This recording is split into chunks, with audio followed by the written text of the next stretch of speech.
Here we go. I'm good right here. That's not this type of show.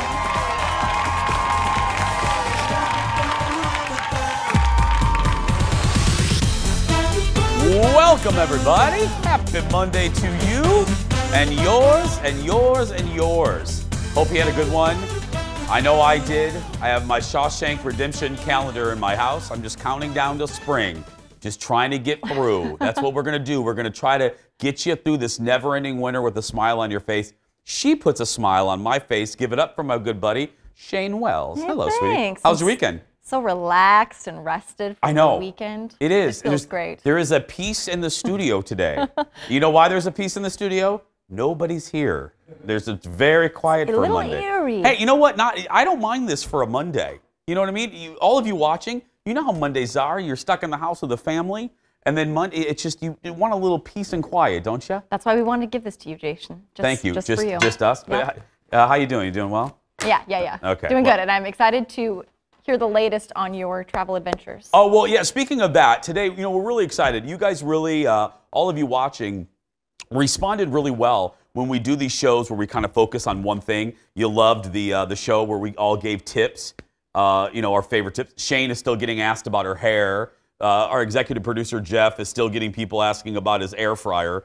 But we are doing today's show all about travel. Everything you want to know about travel. First, we're going to show you some great places. A travel expert's going to show you some great places to explore here in Minnesota. Thrifty Traveler is back. He's going to be showing you how to save money on travel. And then we have a packing expert, because, girl, you got to pack. I'm horrible at this. Are you a good packer? No. Horrible packer. So we're going to show you how to pack perfectly. And then America loves producer Ted. And Ted is checking out the latest in RVs. Have you ever traveled in an RV? I have not. I've never traveled in an RV, and I want to. Do you? I do. Would you drive it, though? That's what scares me. No, I will not drive it. But ever since Gail and Oprah did their road trip, I want to do one. Of course, that was your inspiration. Of course it was. Yeah. Let's get started, everybody. It's time for the hot dish. Here we go.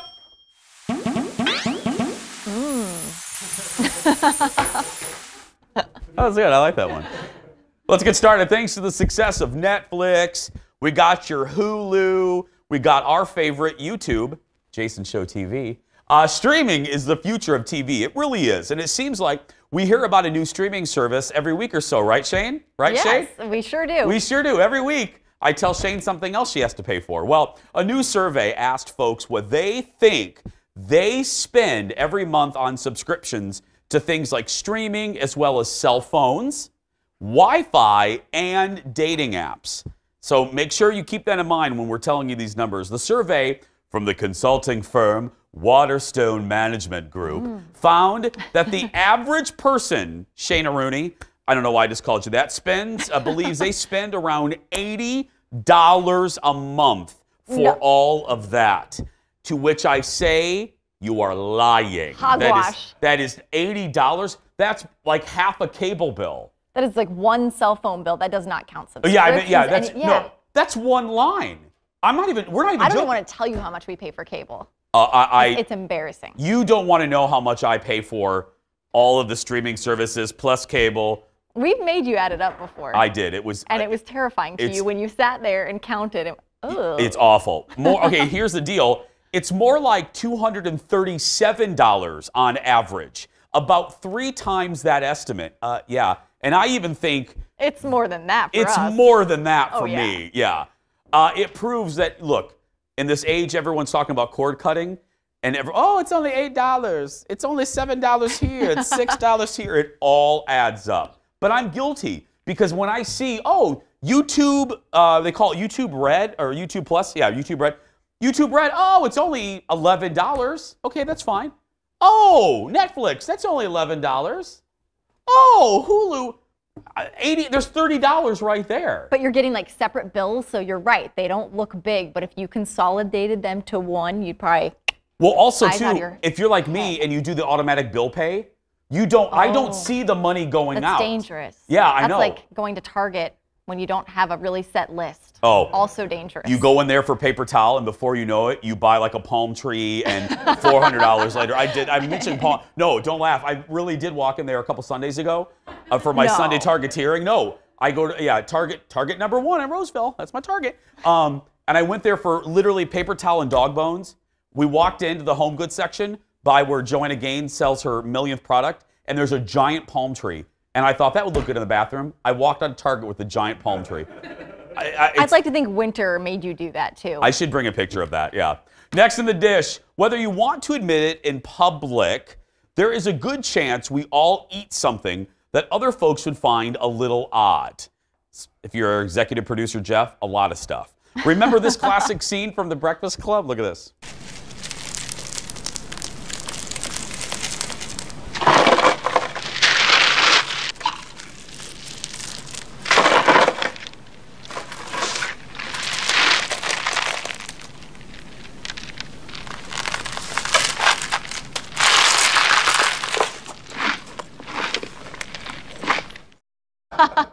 That's Ali Sheedy. I love that scene so much. That's Ali Sheedy eating, her character eating a sandwich of pixie sticks and Captain Crunch.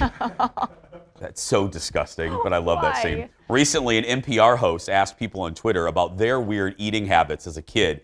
Here are a few responses. Someone said that they ate bananas cut lengthways with mayo. That is vile. That is absolutely vile. I love mayo and I like bananas. I can't.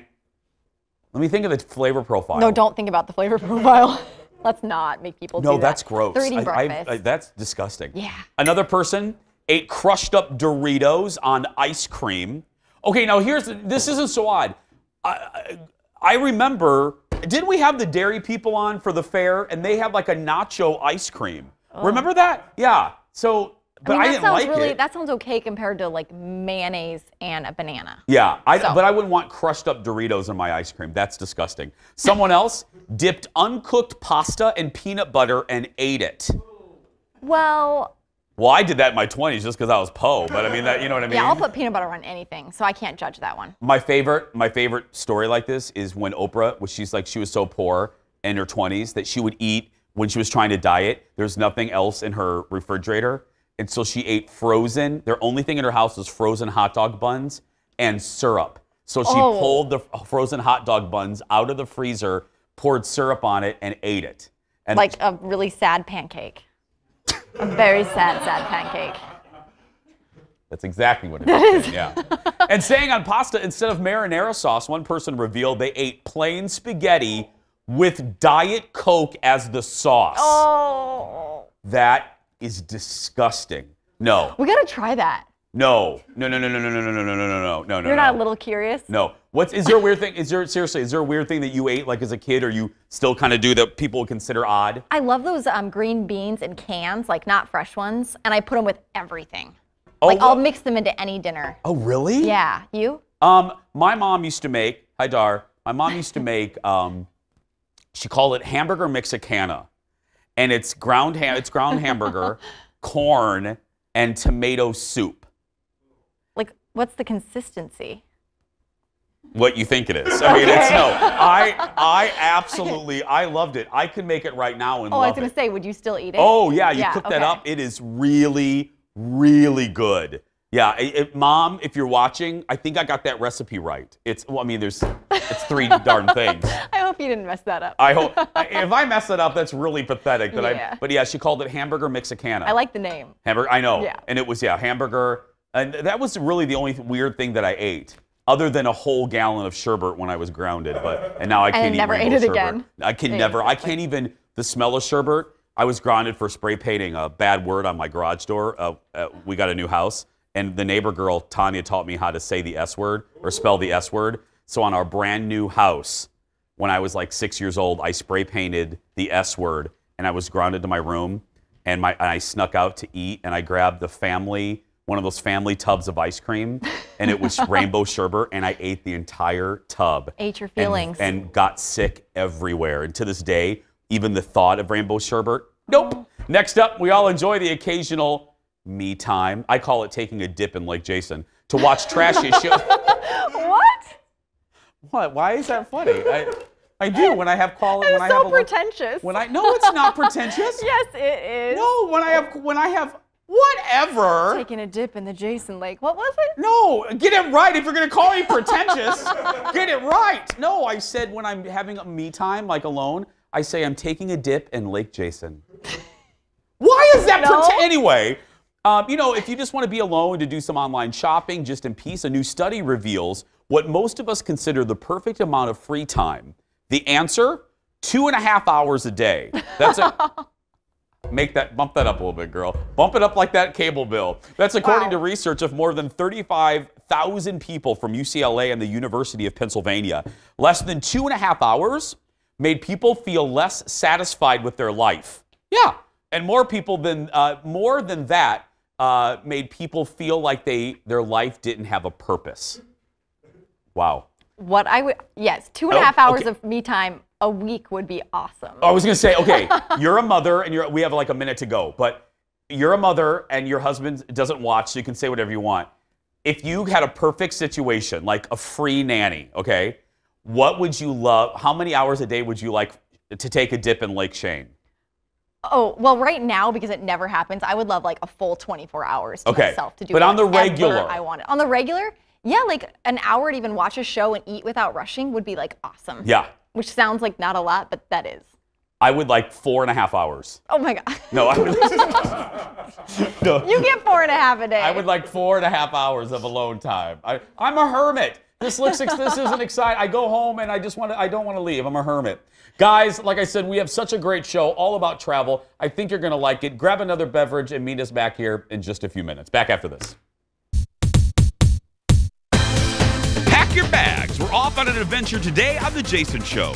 Thrifty Traveler is back to explain shoulder season and how it could save you big bucks when traveling in the U.S. or overseas. If you're trying to save money, 5 cool spots to discover right here in Minnesota. Plus, cruising in style. Get out of the way! Move it! Producer Ted is checking out the most luxurious RVs you ever did see, and some cost more than your house. And the secret to packing the perfect carry-on. Learn the tips that could save you money on baggage fees. Put your seats up and tray tables away. The Jason Show returns next. I guess what we do is just drive around this circle here. Should be the second left exit. There's the hotel. Hey, look, kids! There's Big Ben and there's Parliament. There it is, there it is, there it is. I know. I can't seem to get over to the left, honey. I'll try next time. Sorry. We'll get out of this jam in a minute. Kids, Big Ben. Welcome back to our Travel 411. There are typically 3 seasons when it comes to travel. Write this down. Peak season, off-season, and shoulder season. Shoulder season means traveling in early fall and early spring, and doing that could help land you some great deals. Here to talk about some of those great deals and more, and what the heck is shoulder season exactly, our good friend Jared from Thrifty Traveler. I got to tell you, you and I are friends. You've been on 1,000 times. I've never heard of shoulder season. And I think before, like, I used to be an accountant, used to work in banking, and those terms like meant nothing to me. And now that I'm in this travel space, but it's an incredibly important concept to understand. Not very complicated. So when you think about peak season, like this, the shoulders are on the sides. Peak season's the summer. And that's just, that's going to be June, July, and August. Okay. Kids are out of school, teachers are out, people want to travel. It's the best weather. It's also the most expensive time to go anywhere. I was going to say, basically, no matter where you go, that's the time to not really go if you wanted to save money. That's exactly right. And especially here in Minnesota, this is the best time of the year. So save money. Travel in the shoulder seasons, which is typically going to be, April and May, and then also September and October. So those are the cheap times to travel and still get pretty good weather. And if I'm thinking correctly, April, May, September, October, correct me if I'm wrong, not every destination, but there is still good weather to be had in a lot of places in those shoulder months. Yeah, absolutely. All over the world you can travel, not just here in the U.S. What are some of the drawbacks, though, of the shoulder months? So sometimes it can be a little rainy where you might be going. Yeah. So one of the really nerdy things that you can do is go onto Wikipedia. Let's say that you wanted to go to Miami. You can type in Miami climate Wikipedia. How often have you done this, Jared? Every single day. I was going to say. It's super geeky, but you'll know it's going to tell you what's the average high temperature for that month. Okay. What's the amount of sunlight that they get on average for the entire month, and how many precipitation days. So how often does it rain? So this is important stuff. It sounds really nerdy, but it's like, if you're spending a lot of money going on a trip, you're going to want to go, let's say that May has the most sunlight, the best weather, might be a little bit better than September or October. I'm not laughing because I think you would agree, probably a really good example, and this isn't a shoulder month thing, but if you're going to Hawaii, there are really rainy months that you want to avoid, and you would know that if you were like you and you went to Wikipedia and you entered what do you need to enter climate, and Now, here's a good question that goes along with that. In your experience, is everything open during these shoulder months? For the most part, I guess it really depends on, where you're going. I mean, if you're going to a major city in the U.S., everything's going to be open. But, if you're maybe going to Hawaii during, some of those rainier months, some things, might be closed. Where are some good places to go during the shoulder season in the U.S.? So the cool things with the shoulder season, any single city worldwide is fair game for a fair sale. So what we always do is we wait for the deal to come to us. When there's a flight deal, you're thriftytraveler.com, we find these amazing flight deals. Every month, it's going to be a different place. So it's not something that you can always predict is going to be super cheap. Yeah, so as we're sitting here right now, there may not be a deal today, but call me crazy, tomorrow there could be a deal to San Diego. Right. Yeah, in a shoulder month. Yeah, exactly. And that's where you just kind of have an open mind, try to be flexible with your travel dates. And when you see that deal, you're like, oh, San Diego, I wasn't thinking about it, but $135 round trip nonstop. Why not? Let's move to Europe. How about Europe? All right, so Europe has been incredibly cheap. This is also one of those things that when it's on sale, you got to move. Yeah. But almost the entire map of Europe from Minneapolis within the last month has been accessible during those shoulder seasons for as little as $400. Yeah. Seriously? I know. It's been Again, crazy. we've joked on the show before, you can't travel to Chicago sometimes for $400. That's not. When you see those deals, you always got to book as soon as possible. Okay, really quick, we have about 30. Your favorite shoulder month destination that you've done? Shoulder month destination. Putting you on the spot Again, here. it's always going to be whatever pops up, and then I'm going to move on it. So if you see that $300, flight to Hawaii, I'm going to move on it. No, but that you've been on. Is there one? Is there an off-season trip that you've loved? That kind of surprised you? So we're doing a shoulder season trip to Greece. Of we're course going to you are. Athens upcoming, and it was a great deal. And it's a beautiful time of the year. Obviously, Mediterranean weather is solid, year-round. But May, it's a little bit quieter. There's not the huge crowds. I'm smiling because most of the people watching, they're like, oh, weekend trip, we're going to Duluth. Jared's going to Athens. But Jared's not going anywhere because coming up right after the break, we always love when he does this, and so do you. Jared's answering your travel questions on our Jason Show Facebook page. Stay right there. We'll be back right after this.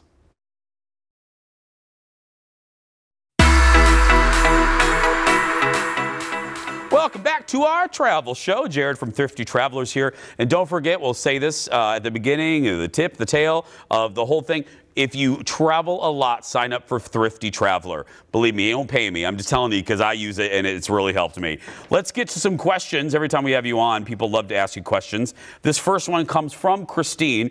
Christine writes, I know there are certain days which are cheaper to fly, but does the time of the day affect the cost? The days are the most important part. So if you can be flexible with your dates, traveling like your butt in that seat on a Tuesday, Wednesday, or Saturday, that is the key to finding the cheapest flight. Sure, you might be able to every once in a while find that, red eye to Vegas or wherever you can save a lot of money. I would say avoid doing that. It's not going to be a comfortable way. It's a way to save, but it's not going to be comfortable. So try to go Tuesday, Wednesday, Saturdays. That's the most important thing. Yeah, what days do matter. We're trying to book a trip now to Hawaii, and it's one little day made a $400 difference in savings. Next up, Autumn. Hello, Autumn. She asks, hey, Jared, what's the cheapest time of year to travel to Vegas? All right, so Vegas again. So Vegas has been one of those things that if you travel on a Friday or, just a quick weekend, it's going to be really expensive to fly. But again, if you go on a Tuesday, Wednesday, or Saturday, you can find really cheap fares as low as $136 nonstop round trip on Delta from Minneapolis. Seriously? Yeah. Even on a Saturday? Yeah, Saturday, because it's all supply and demand. Like when people are typically traveling, people want to get there on a Friday. They don't want to go on a Saturday. Because it clips part of the weekend. Does, exactly. Maybe fly back on a Monday. You know, Get Saturday that day to off. Monday. You're sick. I can't come in. You may be sick after a That's weekend right. in Vegas. Autumn, just take that extra Monday. You don't need to go to work, girl. Sam writes, hey, Sam. Sam wants to know about weekend getaways and asks, do any airlines offer last-minute flight deals, or are they always more expensive as you get closer to the travel day? This is a good question. This is a great question. Yeah. So 10 or 15 years ago, there was tons of last-minute sales, and now that is no longer the case. If you wait till the last second to book, almost always it's going to be incredibly expensive. And the reason why that is as it gets closer to your departure date, corporate customers are the ones that are going to be traveling, and the airlines like to jack up the price because they're not as price sensitive as us consumers are. Yeah. So unless you have like someone that's passed away, you ain't getting no discount. Yeah. Peggy writes, I don't even know if they do that anymore. Do they still do grieving discounts? They do, some airlines. Yeah, you got to cry a lot. It's like, I'm really sad. Peggy writes, Peggy goes, hey, my daughter is getting married next fall. They are planning a honeymoon to Cuba. Should I be worried? So your daughter sounds amazing. Yeah. The fact that she wants to go to Cuba for her honeymoon sounds awesome. So I personally have been to Havana. Yeah. You know, so the Trump administration has rolled back a lot of the rules that the Obama administration rolled out for making it easy to go to Cuba. It is still easy to go to Cuba. Okay. There's a lot of new rules, but it's not that complicated. You technically cannot go just for leisure travel, but there's a unique thing that you can support the Cuban people on your trip. So let's say you go on your honeymoon, but you have an itinerary written down of all these cultural activities, going to museums, you know, partaking in a tour that maybe you learn a little bit about Cuba. You can kind of bypass some of those rules. So go to thriftytraveler.com. We have tips for Cuban travel. It's definitely not something to be worried about. Havana is and Cuba generally is a very safe place. Yeah, I've talked to you before. You really enjoyed your trip wonderful. there. The Cuban people are wonderful. Yeah, Government is maybe not the best, but the Cuban people are wonderful. Yeah, the people are great. Finally, Marianne writes, what kind of weather can I expect in Iceland this time of year? Yeah, so Iceland this time of year is going to be quite similar to Minneapolis. Yeah. Less snow. Yeah. So what I always recommend is it's actually the cheapest to fly during the summer. So just don't go now. Wait until the summer where you have as long as 23 to 24-hour days because it's so far north. Okay. There's actually the summer solstice is when it is 24 hours of sunlight. Oh, well, there we go. Yeah, so Party you have for so 24 much time to be outside, and fares are as low as $460 right now, nonstop round trip on Delta. Perfect. As Jared said, if you want to sign up, and you should if you travel a lot or just on a medium level, sign up for the premium service for Thrifty Traveler. You can get to it by the link. We'll put it on our Facebook page, or just go to thriftytraveler.com. More when we come back. Back after this.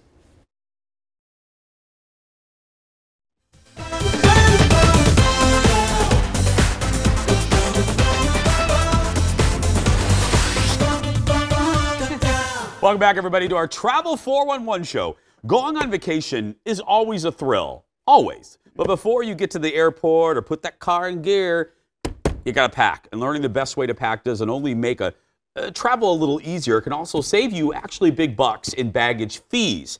Here to show us how to pack the perfect carry-on is organizing expert and good friend to our show, Jor Schultz. Good morning, Jor. Hi, good morning. Thank you for having me. I'm gonna, not that I don't always pay attention to you, but I'm gonna pay a lot of attention because I going on a little trip, just a 4-day, and we're gonna do a carry-on. So Great. This is I haven't cracked this nut. I don't pack well. Okay. I don't, so I'm excited. So All right. where do we Sounds start, good. my friend? Well, you want to start with a great piece of luggage. That's Okay. hands down the #1 thing you want to do. First time I ever bought a carry-on for the plane, it was too wide for the aisle. Okay. So I went rolling down the aisle and I couldn't even get Yeah. get down there. It was awful. So you want to make sure it's 9 by 14 by 22. Right. Okay, everybody, get a pen. 9, 14, 22. Get that ingrained in your head. No, seriously, 9. Okay, I got to remember that too. 9, 14, 22. Right. That is the size bag that will fit down that aisle nice and, you'll have enough room. You won't be snug. You won't be conformed in there, which will be really great. Okay, so we have the bag. Yes. This is a nice one. You have the bag. So on vacation, a great funny thing to remember,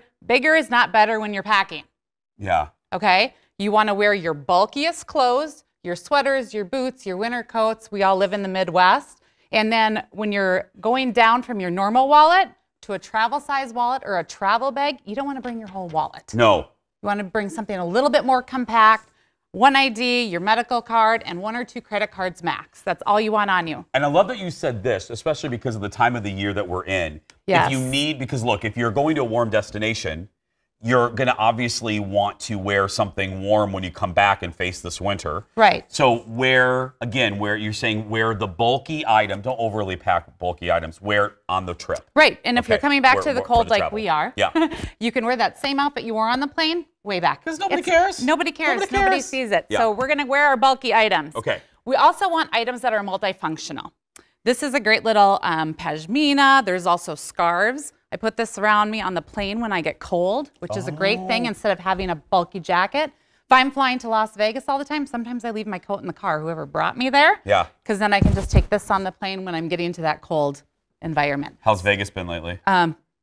Okay. Maybe a little too fun. I know you're a Disney guy. I'm a Vegas girl, so we go Disney or Vegas. Oh, okay. Well. Oh, yeah. Then we need to talk. We need to talk. Yeah, we totally need to talk.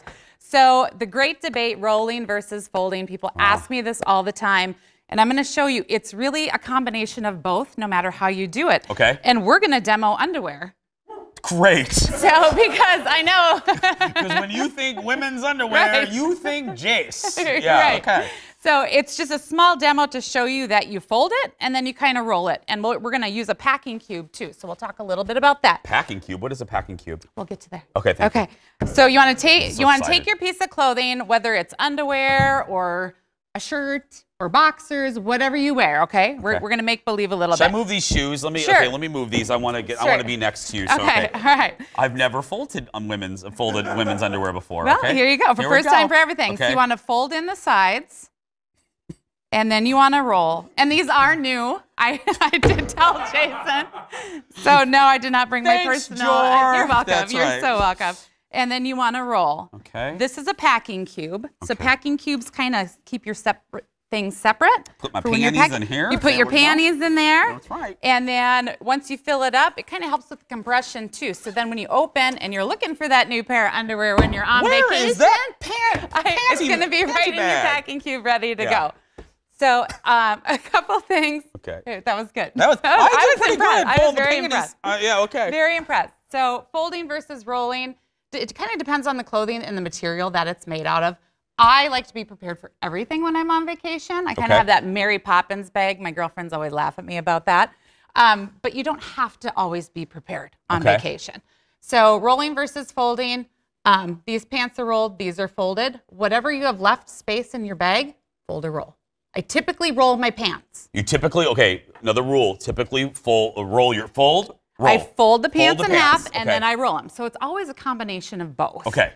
So next I want to talk about my must-haves when I'm on the plane. Yeah. I have to have my battery backup, my phone charger, my earbuds. I like to talk to people on the plane sometimes, but if they already have their earphones in, I'm popping mine in too. Are you a chatty Cathy on the plane? No, not a chatty Cathy. Oh, okay. But I say hello, how are you doing? Why are you going to Vegas? Yeah, you want to know. Yeah, a little bit. Nosy. I'm more nosy than anything. My iPad, and then I always pack with an extra carry-on bag. I tend to do a little shopping when I'm on vacation, so this unzips to a big duffel. So when I'm coming back home, or if it's warmer and don't need it, put everything in there because you're allowed that personal item too, which is typically a handbag or a briefcase. That is fantastic. It's like when I go to Disney, I always buy like 8,000 Mickey ears. Right. So, and I run out of room. I love that. That's what you need when you're in Disney then. So next thing with traveling, again, I like to be prepared for everything. Definitely hit up the travel section at Target when you're there because I know you love Target. I love the Target. I love your Target. So this was an example. I went to Vegas. I forgot my Listerine.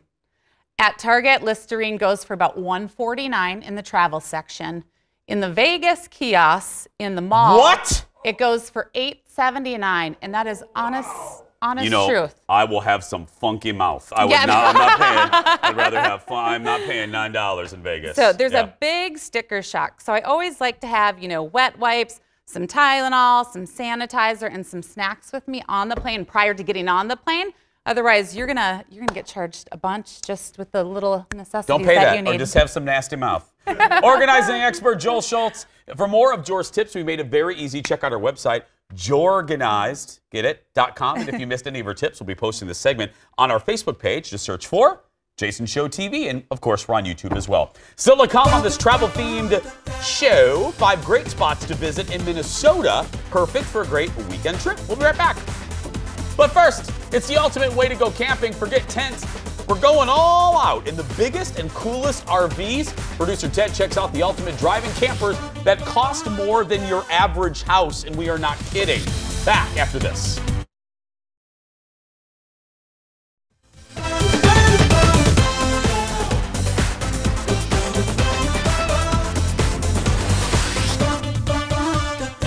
Welcome back to our Travel 411 show. For some people, the ultimate getaway includes packing up the family and hitting the road in a recreational vehicle or good old RV. And that includes our own producer, Ted, who has always dreamed of owning an RV.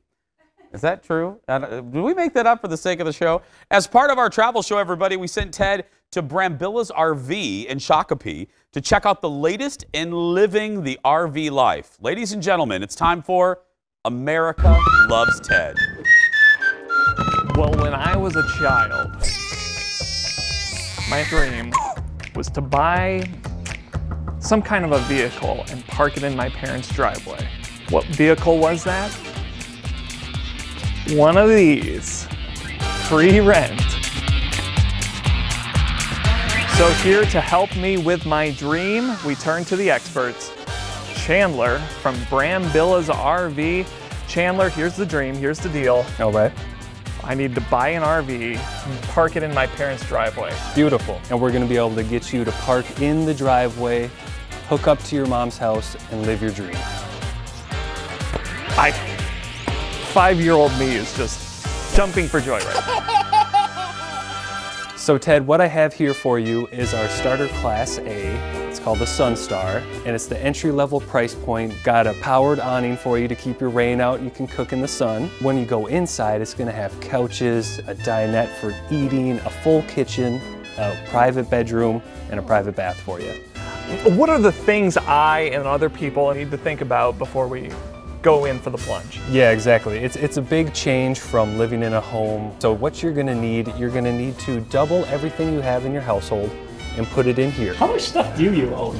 Not much. I live a very minimalist lifestyle. I have 3 forks, 3 spoons.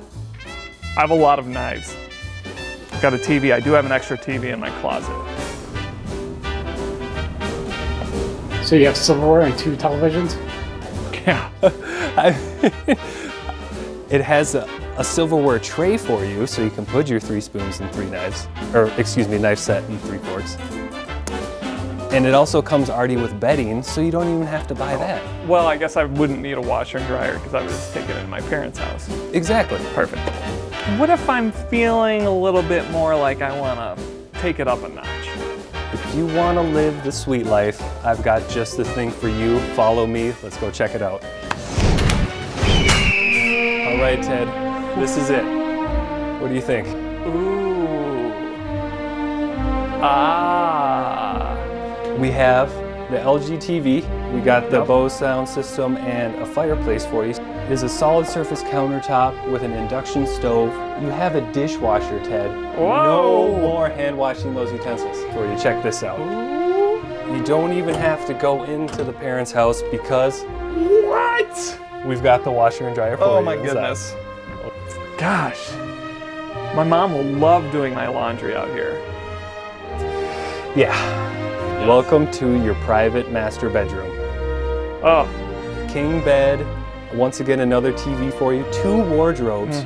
You got so many mirrors here. I can look at myself all day too. Yeah, that's the stuff. You're a pretty man. And you can shift gears right there, put it in drive, and you're ready to go. Could you see yourself going across country in this thing? Get out of the way! Move it! Just cut me off. Ted, you know we're still in the showroom, right? Yeah, you do you, Ted. So Ted, I forgot to ask you, what kind of price range or budget are you looking to stay within for your dream? I was thinking something like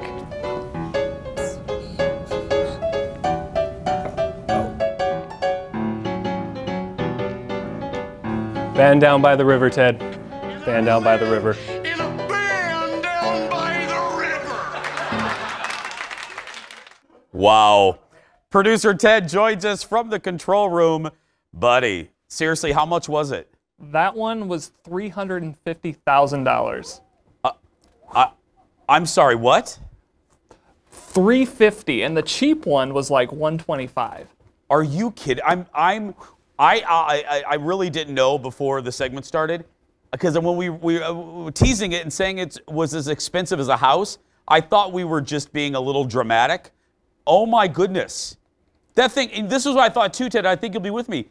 That darn thing is nicer than my first apartment. Yeah. The spacious, I mean, the couch in there was so comfortable. The driving seat was great. Oh, it was just.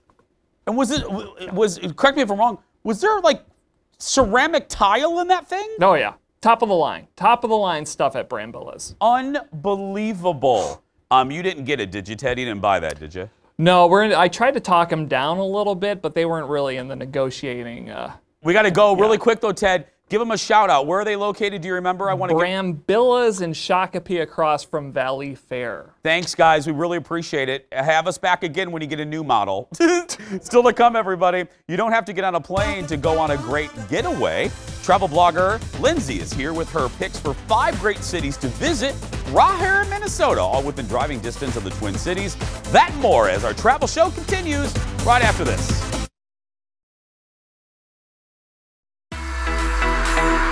Welcome back, everybody, to a special edition of our show. It's our Travel 411. And here's the deal. Most people think that when you go on a trip, you have to get on a plane, you got to fly far away, but that is not the case. There are some great destinations right here in Minnesota. Here to give her top 5 from her fabulous blog, Look About Lindsey, it's Lindsey Ranzow. Hi, Lindsey. Hi, welcome to the show. Oh, thank you for being here.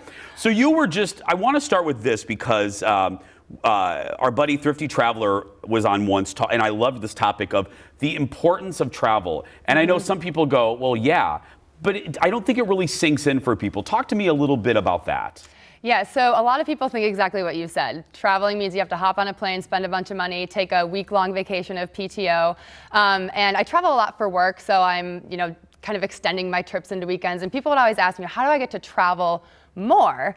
And a lot of it is weekend trips, so not doing the whole week-long vacation, but also exploring what's in your own backyard. So I'm super passionate about redefining the meaning of travel and thinking about what are some of the towns and hidden gems that are right here that I can start exploring today, this weekend, because there's so many fun things around Minnesota that the majority of people, they've lived here all their lives, but they just don't haven't know done. Yeah. And you really can, and I'm sure you would agree with me, I just recently did a weekend trip to Stillwater. Yeah. And I got to Sunday feeling refreshed. You can have a really successful weekend trip in your own state. Absolutely. Okay, so let's start. I love this list. Let's talk about the 5, and let's start with New Ulm. Yes. Why? So New Ulm, I was just there in November. Okay. New Ulm is a smaller town, but it has a ton of rich history. So my husband and I do a lot of this traveling together, and we focus on a few different things. So we always try to find some sort of history. Yeah. We love to eat and drink, so we're always finding. You're my kind of people. I was just going to ask. Yeah. Always finding fun new restaurants. Breweries are popping up everywhere. Distilleries, those are always fun. And we try to do some sort of outside activity. So New Ulm, what I really focus on there is the Shell's Brewery. So that brewery is actually the 2nd oldest in the whole nation. Seriously? Right behind, I believe it's Yingling. Okay. So there's a ton of history there. If you go, it's not like your ordinary brewery tour where you just go into one room, you can see where they brew, and then they have the tasting room. It's a whole homestead. You go and you're outside, you can see where the brewers lived. They tell you the stories about Prohibition. It's a whole story, not just about the brewery, but just about the brewing in general and just Minnesota as a state. I love that. So good eating and drinking in New Ulm. Good eating and drinking, yes. Right there, bloop. Okay, next, Northfield. Northfield, so that's another really good history spot. So Northfield is just a super cute town. So they have a really fun downtown that has a lot of great shopping, a lot of really fun artsy shops. So if you're into things like reclaimed furniture or knickknacks or jewelry. A lot of cool thrift shops there if you're into finding records, things like that. Northfield is your town. Northfield is your town, and also they have a really great mini history museum where there was the bank robbery. And you can actually go in and you can see the bank, you can see the artifacts from that day back in the 1800s, the Jesse James and his gang, the bank robbery. So it's a really fun thing to do. They actually have Jesse James days there. But if you go, at this time of year, you can go visit the museum. I never would have thought Northfield. I love you, Northfield. Okay, let's move to one of my favorite cities, Rochester. Why Rochester? Rochester. So we were just there 2 weekends ago. We went down for the Social Ice event, which is the outdoor ice bar event that they have every year. So definitely check that out if you want something really unique and outdoorsy in Minnesota. But Rochester is really up and coming. So a lot of people think of Rochester as just Mayo Clinic, but there are so many fun food and drink spots, distilleries, breweries. We went to the cutest coffee shop while we were there. So you can see all of this stuff on my blog. But, one more thing I need to tell you about Rochester. We visited an alpaca farm, which is the most unique thing. They had alpacas, they had miniature horses. Just a really fun thing to kind of get outside in the winter if you have kids, a fun birthday party idea. You could stop there. You had me at miniature horses. Lutsen, next on your list. Lutsen. So my husband and I are huge skiers, downhill skiers. Okay. So this year is our first year up in Lutsen and actually going downhill skiing there. It's the closest skiing that we found close to what we find out west. Really fun town up in the North Shore. You can stop in Duluth on your way. But that's a good idea. Yeah, it's a really it's a fun outdoor town. We did a lot of winter hiking, so bring your boots. Don't get scared to hike outdoors in the winter. You can have the places all to yourself and get some really cool pictures while you're there. Last but not least, Red Wing. Red Wing. So Red Wing is so iconic when you think about Minnesota. And we'll go out of the state, out of the country, and you'll see signs for Red Wing shoes. So if you live in Minnesota, have never been to Red Wing, that is the spot to go. Go visit the store. They have a lot of things to learn history about the area as well. They do some fun hiking there, but Red Wing is great. They have the Red Wing Brewery. It's one of our favorites in the state. It's not something that's right here in the metro. There's a lot of great things here in the metro, but kind of venturing out and seeing some of those more unique spots. And it's just, when you think of like a quintessential downtown, I love their, it's just, it should be in a movie. I mean, so cute. A scouting agent should go to Red Wing to shoot their lifetime Christmas movie. Absolutely. I'm just saying. Thank you for being here. Please come back. Thank you so much. If you want more information, go to, and I want to get this right, lookaboutlindsey.com. And we will be right back. Back after this.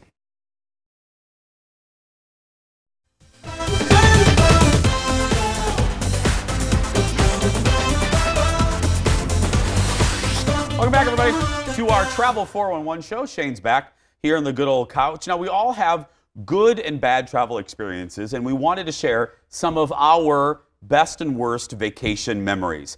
I will start. We always try to lead with the positive, even when we're sassy. I'm going to start with probably one of my favorite trips, like honeymoon and all that aside. My favorite trip has been when we went to wine country in 2018. I'm not joking. This trip changed my life in so much as when I retire, I want to work at a little winery. I really do. These are my travel companions, Colin and my best friends, Jen and Haley. We travel every year in July. We go to a different American city. Here we are at a couple wineries. That's us in the aging room. I don't know what the official name of that is, but it was a remarkable trip. We went to about 7 different wineries, got tours, and I have never fallen in love, other than the Twin Cities when I moved here, and I've never fallen in love with an area so quickly. I really do. If I can move there and afford it right now and take the show with me, I would. That's the problem, affording it. I've been in Napa too. My only takeaway is you don't have to finish every single sample that they give you. Well, because then you don't remember all the wineries you go to. Just a little advice. Something I learned. My absolute worst was about 5 or 6 years ago when our radio station, My Talk 107.1, made me go on a trip to join the military for boot camp over the weekend at Camp Ripley. I have such a respect for what the military does. This is Alexis and I. What is going on there? We're being goofy. I'm trying not to go crazy when I was there. It was the roughest, it was the most challenging trip of my life. Learned a lot, but I hated it. I don't think going to boot camp is any kind of vacation. What's your favorite vacation? Favorite vacation, girls trip to Charleston, South Carolina. Beautiful place, great food. These are my 2 best friends. And honestly, it was the most Oh, we want to go back so bad. It was a great time. And worst? Worst would be the Cayman Islands.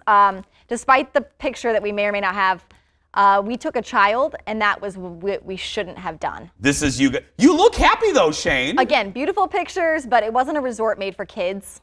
And so it was a really challenging trip. And she was at a challenging age, right before 2 years old. So basically what we're saying, this picture right now, you looked happy then. 30 seconds after that photo was taken, you were not happy. I was stressing again. About the fact that? About everything. Nothing at the resort was safe or good for a toddler. Oh, I didn't even think about that. I didn't book it. A family member did, and that was part of the problem. Next time, I'd be more involved. I love Shane just threw a family member right under the bus. I love it. She knows I didn't enjoy that trip. Tomorrow on the show, the woman behind the mega popular junk market trend is back. Sue Whitney shows us how easy it is to transform vintage finds into cool home decor. That's tomorrow. But right now, that's going to do it for us. We hope you enjoyed our travel.